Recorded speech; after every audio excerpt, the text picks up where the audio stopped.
রাজনীতিকে পেশা নয় দায়িত্ব হিসেবে নেয়ার কথা জানিয়ে দুর্নীতির বিরুদ্ধে কঠোর অবস্থানের ঘোষণা দিয়েছে জামায়াত ইসলামী। হবিগঞ্জের নিউফিল্ড মাঠে নির্বাচনী জনসভায় দলের আমির ডাক্তার শফিকুর রহমান বলেন, যারা রাজনীতিকে পেশা হিসেবে নিয়েছে তারাই দুর্নীতি, চাঁদাবাজি ও লুণ্ঠনের সঙ্গে জড়িত। রাজনীতি আমাদের পেশা নয়, রাজনীতিকে আমরা কর্তব্য হিসাবে নিয়েছি। রাজনীতিতে যারা পেশা হিসাবে নিয়েছে, দুর্নীতি, চাঁদাবাজি, মামলাবাজি, লুণ্ঠন এগুলা তারা করে। ক্ষমতায় গেলে জামায়াতের সংসদ সদস্যরা ট্যাক্স মুক্ত গাড়ি ও স্বল্প মূল্যের সরকারি ফ্ল্যাট নেবেন না বলেও জানান তিনি। বলেন, নির্বাচিত জনপ্রতিনিধিও তাদের পরিবারের আয় ব্যয়ের হিসাব প্রকাশ করা হবে।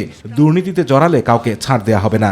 যারা নির্বাচিত প্রতিনিধি হবেন তারাই চরিত্র হারিয়ে লুণ্ঠনকারী হয়ে যাবেন, সেই বাংলাদেশ দেখতে চাই না। আমাদের যারা নির্বাচিত হবেন তারা প্রতি বছর একবার জনগণের সামনে তাদের আয় ব্যয়ের হিসাব প্রকাশ করতে বাধ্য হবেন। শুধু নির্বাচিত প্রতিনিধি নন, তার পরিবারের প্রত্যেক সদস্যের আয় ব্যয়ের হিসাব দিতে হবে। অত্যন্ত স্বল্প মূল্যে যেটা এমপি মন্ত্রীদেরকে দেওয়া হয়, সেই প্লট আমরা নেব না।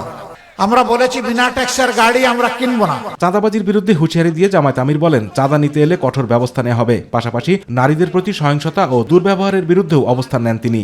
দুর্নীতি আমাদের সমাজকে আগাগোড়া একবারে ছেয়ে ফেলেছে। ইনশাআল্লাহ আল্লাহ তাআলা আমাদেরকে সুযোগ দিলে এই দেশ পরিচালনার আমরা চাঁদাবাজের হাত বন্ধ করে দেব ইনশাআল্লাহ।